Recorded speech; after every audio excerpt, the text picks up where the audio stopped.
Chatinongoda ndekuti iwewe usave nezvaunotaura chete. Ukangonyarara hauna zvimwe zvinhu zvauchatya. Tichipiwa mari iyoyi tiri kukupawo 5,000 yako ipapo. Wopedzawo maproject auda kuita. Kasi ukataura, ndopika unofa nemwana wako. Imimi mwana uyu mukaita zvokumubata ari mupenyu kuenda naye musango, anogona kuchema kana kuita noise. Pakanzwa vanhu vaita noise, vanhu vakatera kuti chii chaitika mukabatwa. Saka strategy yokuti mutakure mwana uyu ari mupenyu kuenda naye musango ndiri kuona iri very dangerous, because mogona kuti makatakura mwana sezvo achiri mupenyu otanga kupfikuka. Vanhu vakapfura vakakuona vakati takaona vakomana vakatakura chinhu chaipfikuka. Saka atoisirwa poison kudhara. Saka ndopaakati uya kunoka akasimuka, mwana anga akagara pasofa. Ubva amuti uya panapo. Saka akamira akaita zvandakaita izvi. Ubva aisa mwana uyu pakati pemakombo akamubata. Ubva amuvhara mhino nemuromo until this child is suffocated to death. Ndopa akatora mwana uyu atizi. Ubva amuisa kuseri kwesofa. Ubva aridzorera mumadziro mbijana. Ubva aloka dhoo, ubva abuda. Ubva adzokera kwakuine chikwata ichi kuti mwana uyu afa. Yeah, the voice, Kadoma. Welcome to the Spanner Podcast Show, the biggest podcast in Kadoma, the voice of people. Mushonga we stress. Follow to our podcast. Nepe nyuro yevanu. Makadi muri Zimbabwe kusangana zvekare kwatiri kuita pano pandinokupai nyaya dzakasiyana-siyana dzinoitika makona mana ese enyika. Kuenderera mberi kwatiri kuita nenyaya yatapiwa makore junior akaurayiwa nevanhu vanofungidzirwa kunzi ndibaba mukuru vake neshamwari yavo. Takanga tiine vhidhiyo raprofeti vakanga vachitsanangura zvavanoti ivo vakaoneswa naMwari, mafambisirwo akaitwa nyaya iyi kubva ichitanga kusvika kwayakaperera. Takapedzisira profeti vachitaura kuti vakomana ava nezvimwe zvavainyepa, kuzoita zvimwe zvavaitaura chokwadi.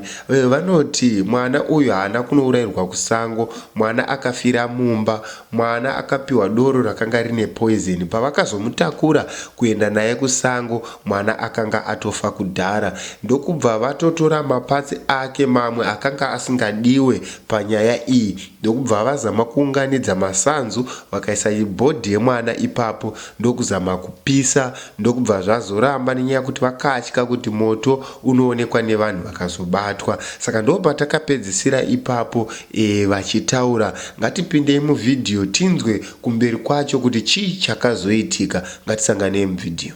Kwabvira moto, vanhu vakabuda, ndopa vakanoka. Their normal senses there and then vakati ukutaura shuwa. Vadzima moto uyu, vatora mapatsi aya, ndopa vakamarongedza, but anga atombotsva mapatsi aya. Ndopa vakadzokera, vachidzokera kwavakatanga kunosvikira kumba kwatafadzwa shamba, kumba kwatapiwa makore. Ndopa vakanopinda mumba, vapinda mumba vanga vaine musoro uye nemapatsi ebhodhi aya. Ndopa vakati right, varume, zvatinogona kuita panapa takufanira kutsvaga plan yekuti tiite sei. Zvokutoti nhasi hatifaniri kurara, tofanira kunge tawana plan toita sei, because musoro uyu uri kuenda. Saka tokufanira kuwana a way yekudisposa bhodhi. Chikonzero chiri chekuti chiri kudiwa musoro, bhodhi haisisina basa. Zvikanzi toita sei, zvikanzi natafadzwa shamba neshamwari yake, zvikanzi no, takufanira kurongo toita sei panapa. Ngatimboendai kwamaikatsandi kumborasisa vanhu, ndava tikanyanya ungana panapa panogona kuzosvika vanhu. So vakasiya musoro uri mumba matafadzwa shamba nemapatsi ese ari mumba matapiwa makore. Ndokuenda kumba kwamai Katsandi. Vachisvika kumba kwamai Katsandi ndokuti mai Katsandi, dare riye rabuda, tangomirira kuti musoro uyu uzotorwa. Kasi dambudziko raitika nderekuti nawo bhodhi toidisposa sei. Mai Katsandi ndipo vakati kuna tafadzwa shamba, ima muchifunga kuita sei. Zvikanzi inanzi runyatsoziva toita sei, because tamboda kutraya upisa, but tazofunga kuti manje vanhu vanogona kuona muti uchitsva vakauya. Then tapiwa makore ndopa akati aiwa, sezvo bhodhi yambotsva togona kuistripa sezvatinoita kana tichivhiya mombe, kuitira kuti nyama iyi toisa payo, then mabhonzo osara.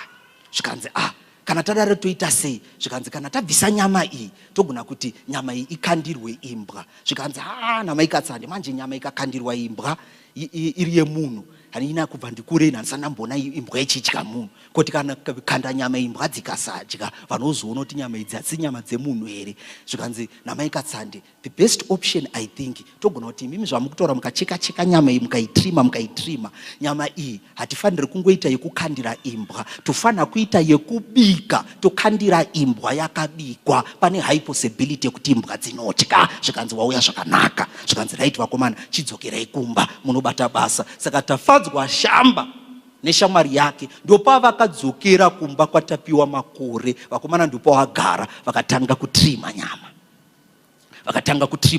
Saka vakatrima zvidya rumwe ruoko vakarutrima rwese kukatosara bhonzo. Vakarutrima rwese rumwe ruoko havana kuzokwanisa kutrima rese. Chikonzero vapakati pekuti vatrime rumwe ruoko. Vakomana ava vakanzwa vanhu kutaura. Zvikanzi panowana kutaura, nyarara, panowana kutaura. Vanhu vaita kunge vakutaura vachipfuura, but pavakatarisa nepahwindo vakaona kunge vanhu vane matochi. Zvikanzi pamwe vanhu vari kutotsvaga mwana uyu. Zvikanzi vhara.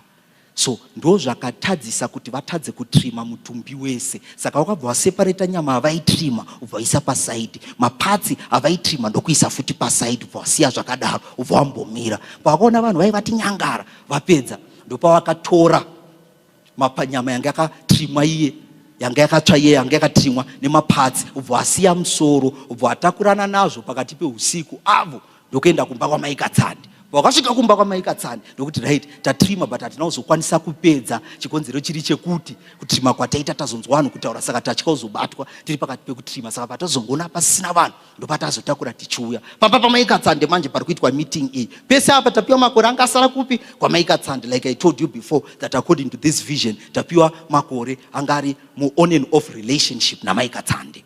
Nao vakomana avasvika maikatsande vanga vana sahwira wavo angari pambapa.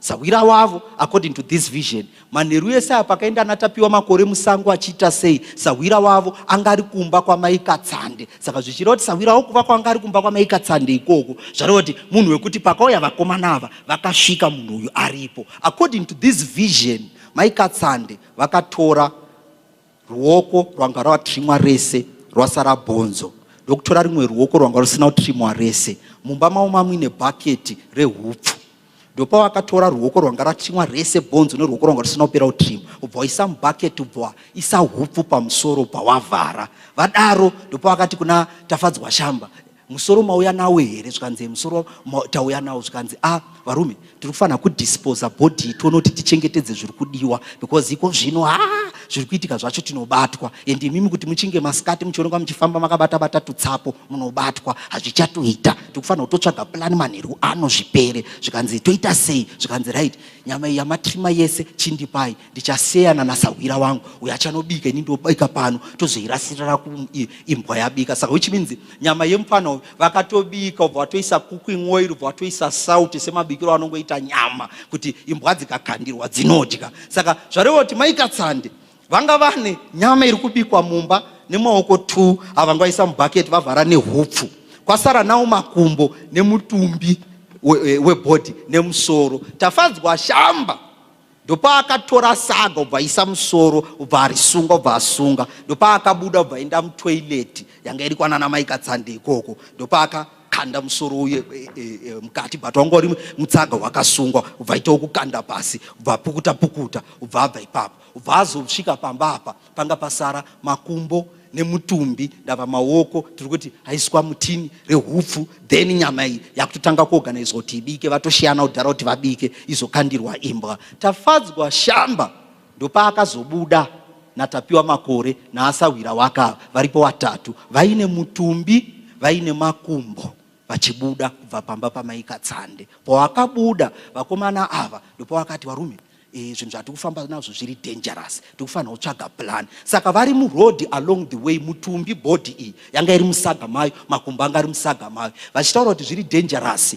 Pakaita toilet yavakaona, tafadzwa shamba akati makumbo andakabata ko ndikaisa mutoilet umu. Zvikasina Tapiwa makore ibva atozviita. Saka tafadzwa shamba akatsauka manheru ayo vanoisa makumbo aya mutoilet umu. Saka zvareva Tapiwa makore akasara akabata bhodhi nova mutumbu. Ndopakanzi bhodhi tsvaga pekuiviga. Tafadzwa shamba ndopaakatsauka. Ndopaakaenda papane maruware ubva anoisa paseri pedombo, but anoipushidzira kumberi, akangoisa just paseri pedombo vaisiya iri ipapo. Vakomana ubva vadzika. Saka zvoreva kuti pavakazonosvika kumba kwatapiwa makore, vanga vasina chavanacho paari. Ndavati kuti maoko 2 asara mubhaketi rehupfu, makumbo aiswa mutoileti, mutumbi waiswa kuseri kwedombo, musoro waiswa mutoileti futi kwavanga vari. Saka pavakasvika kumba vanga vasisina chavainacho.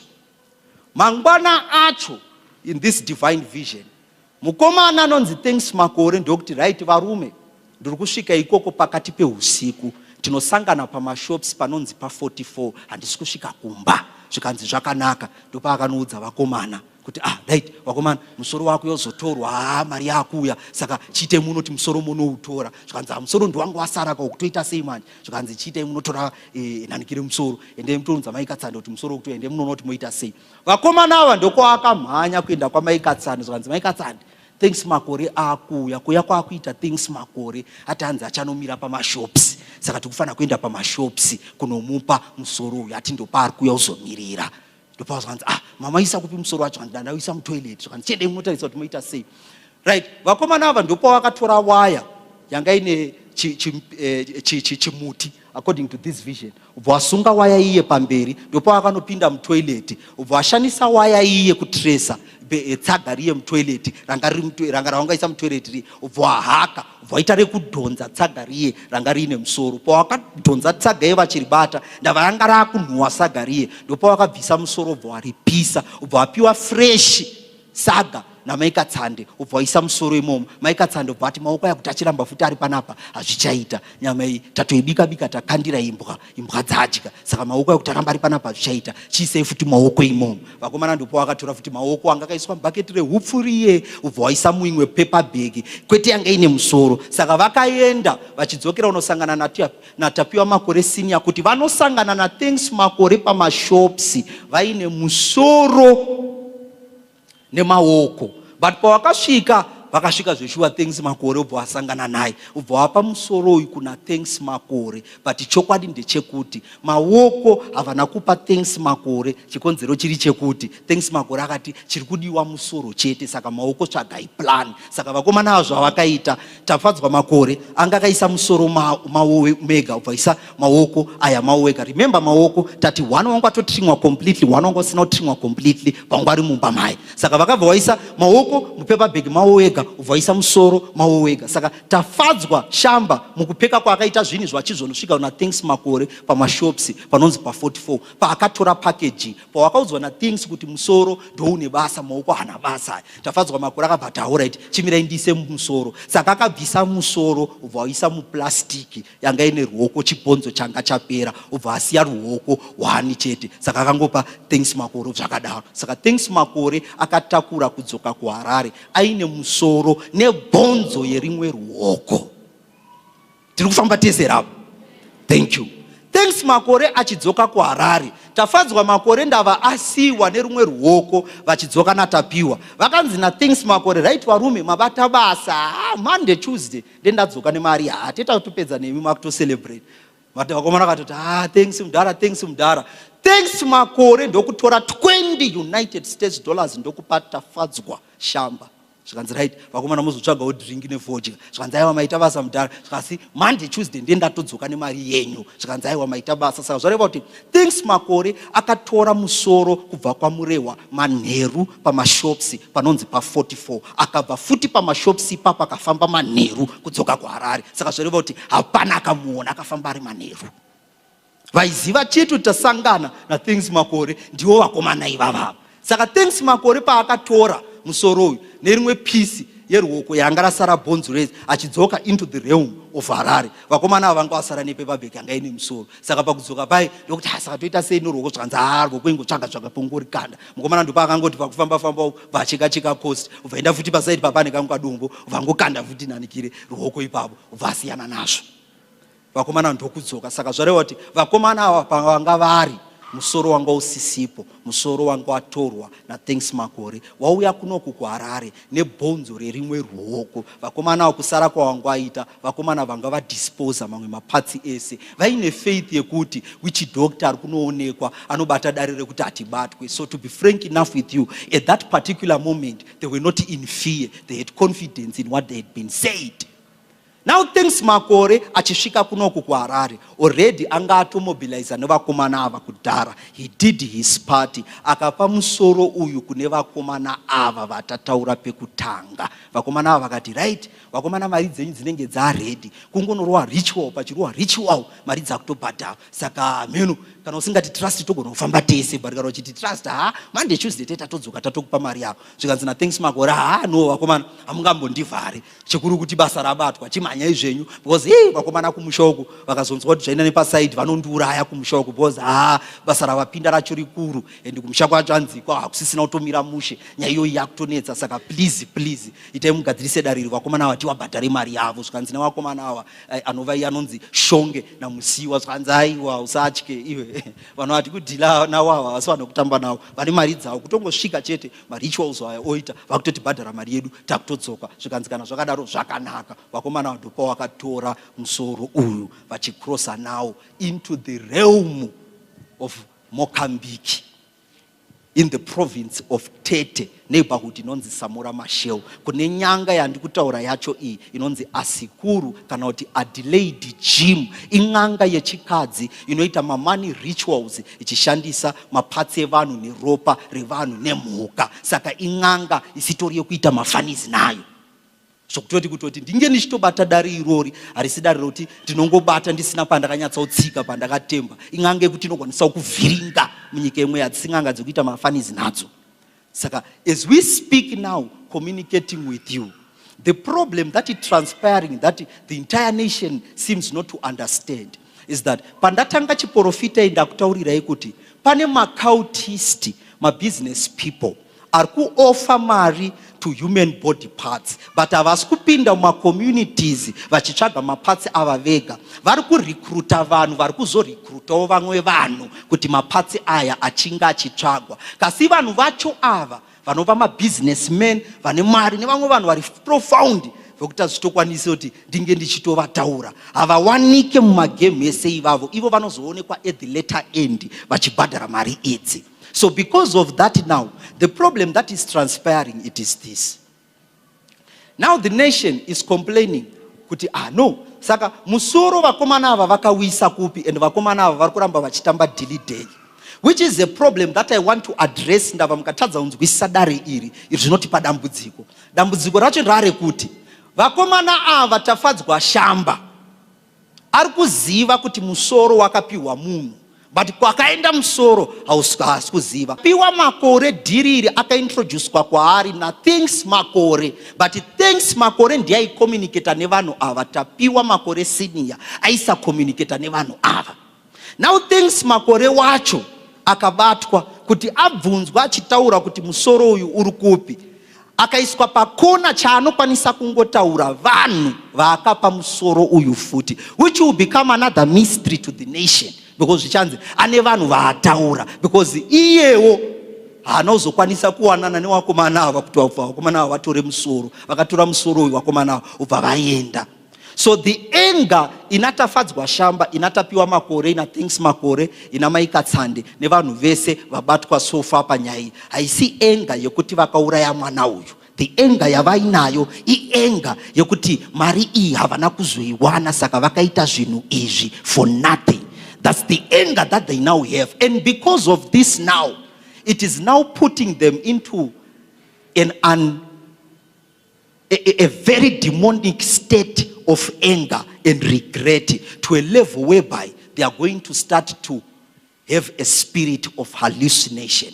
And what I saw in this vision, it's that when they will begin to have a spirit of hallucination because of anger, yekuona kuti hatichakwanisa kudzokera mucommunity, hatichakwanisa kuibuda nyaya iyi, because of confusion yekuti vaona kuti tatonyura panyaya iyi, they are going to start to name innocent people in this matter just to satisfy that anger. So which means the next innocent person, according to this vision, that they are going to name is Gogo Biula. And the next innocent person in this issue that they are going to name is Tafadzwa. It's Tapiwa Makore Jr.'s father. Now, if the nation does not understand what I'm trying to explain through this spiritual vision, vakazonema vanhu ava hazvigone kuti mapurisa varege kunobata vanhu ava, because vapurisa vari kuti isusu chatiri kuda kuenda pakupedza kwenyaya iyi. Saka kana vakomana ava vari kuti vakomana ava vanga varimo, the police will be forced to go and collect these people for interrogation. So this mystery is now going to become a mystery that is going to even confuse the nation more and more, because currently as we speak, that is the state of confusion that is with these guys. So I'll tell you what happened to the later end of these guys that received this head, so that we balance this issue in a fair way. Thank you.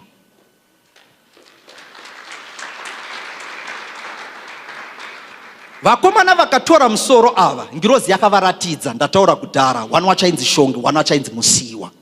Vakatora musoro, zveshuwa vakomana ava vakatora musoro vakapinda parwendo, vakafamba pamanheru, vakashandisa mukumbura border, vakanopinda into the realm of Tete kuti vanosangana nevakomana ava. Zveshuwa vakanosangana nevarume ava. Varume ava mamwe mablack, mamwe maIndian, vangori vanhu vakasiyana siyana vanoita marituals ya. And I'm telling you the truth, according to this vision ndaratidzwa nengirozi, vakomana vari kuvaka dzimba, vari kudhiraivha motikari dzinodhura, vari kudya mari dzinotyisa through kusupply human body parts kuvakomana ivavo. Because pandairatidzwa vision inengirozi ndaiona zveshuwa vakomana vachipiwa mari. So it means pavision yandaiona kana vakomana vachibhadhara mari dzakadaro kuita munhu ane zvivindi anorekruta vanhu vanenge vachiuraya vanhu achiendesa mumapatsa kana millionaire anoita, because vakomana ava marituals avanenge vachiitirwa nen'anga idzi marituals anotyisa.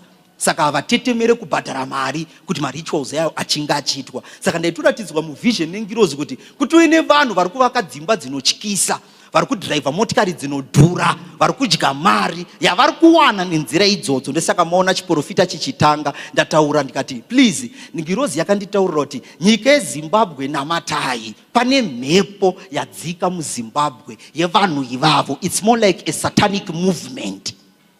Ipapa pandiri kungofokasa nenyaya iyi yatapiwa Makore Jr. ndonyaya yandiri kufokasa nayo. Otherwise ipapa kuti ndizotanga kufokasa nedzimwe ndima nditokutaurirai kuti matare aya tikaita zvokutamba kuri kutoitika matare aya kunzvimbo dzakasiyana siyana muZimbabwe dzisati dzazodiscover. Ndichiratidzwa nyike kana kwamurehwa kwacho ikoko hasiri yemupana chete akasafa risk iyoyi, but pavision iyi handisida kuconfuse nyika, ndinoda kufokasa nedare randakanamata kuti ngirozi ndiratidze munyika yemweya. Saka chibatai kuti chii chakaitika kumusoro uyu vakomana vakrosa nawo.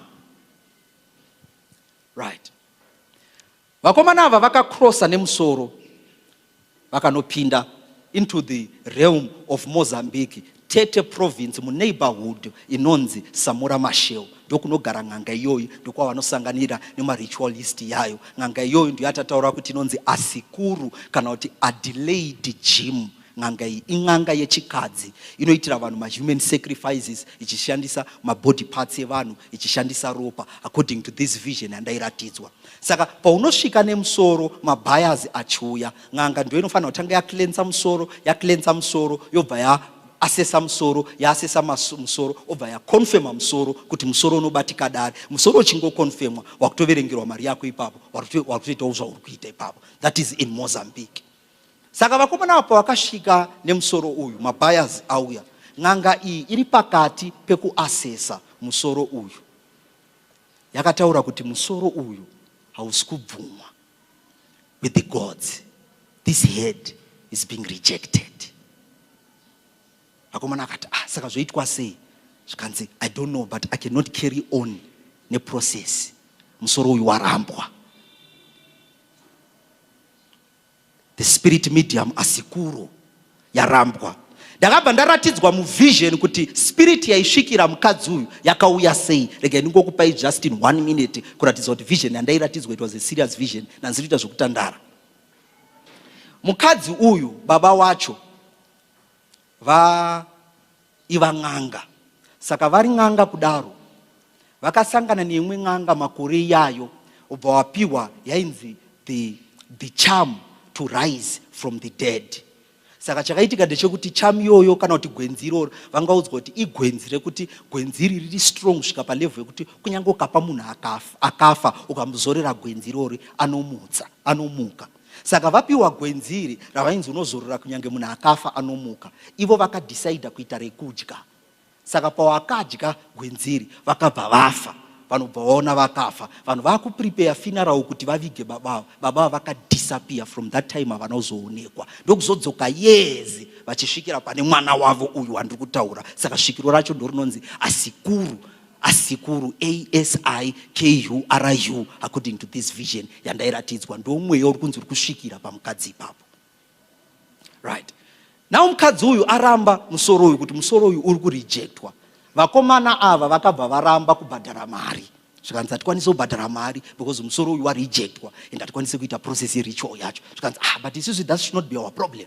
Because already we have gone through miles and miles for this deal. And we did the deal riramba zvichaita because it's already a deal yakutonedza izvezvi because it's something chekuti chakutonedza kunyika kwacho kwatiri kubvawo. Zvikanzi saka you have to pay us the money. Vakomana vacho vakati no. Musoro warambwa saka hatikwanisi kubhadharira mari because ritual yacho yarambwa. N'anga ikataura kuti right vakomana ngavauye kuno ndivabatsire ava. Zvikanzi right handina imwe nzira yandokwanisawo kubatsirai kunze kwenzira yandichakutaurirai.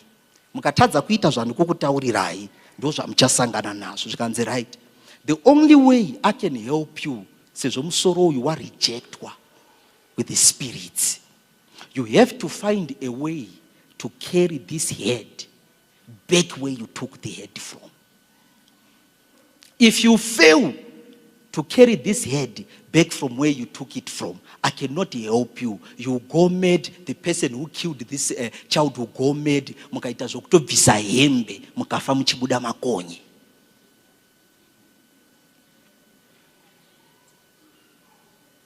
So as I'm communicating with you now, that is the fate that these guys are now with in the realm of Tete province in Mozambique as we communicate now. So the operation or the way this entire thing was done, I'm telling you the truth, it is not the only person that was executed in these deals. Dr. Rekuti, ma-cults, ma-ritualists, varikutorecruita vanhu, varikupinda in different provinces dzeZimbabwe kuti vaite madhiri yayo. Ndozvanzi naMwari, nyika yeZimbabwe mukasanamata, muchatanga kunzwa ma-stories ayayo kakawanda. Kune mwana adisappear, kune mwana adisappear, kune mwana adisappear, until it becomes an overwhelming thing because it is a satanic and occultic movement that wants to rest upon the land. That Christians and all the churches of Zimbabwe should come together and pray against this spirit, for this spirit not to have hold in this nation of Zimbabwe.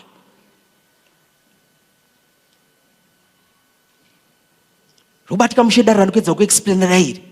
Saka izvezvi now vakomana ava vakatanga kubvunzwa kuti vatsanangure dare iri vakwanise kubudira vachena mapurisa kuti vaita sei chaizvo. Vachapesira vaakudoma vanhu vasirivo nchikonzero chiri chekuti vaconfused. Ivo havasi kuziva what happened at the later end.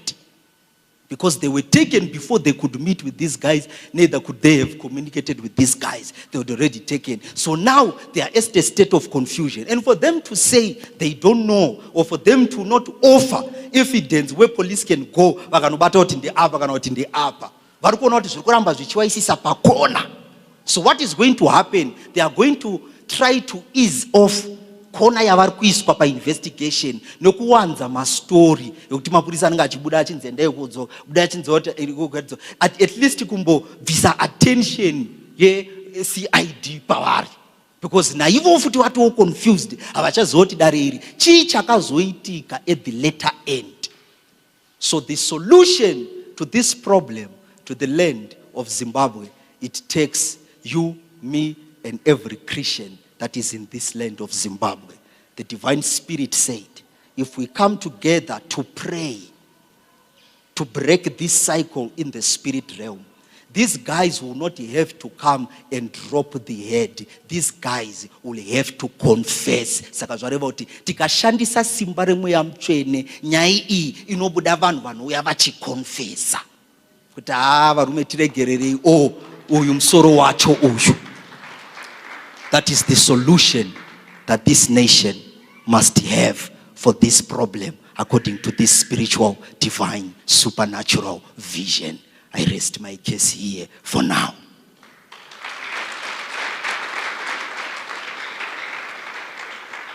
Thank you.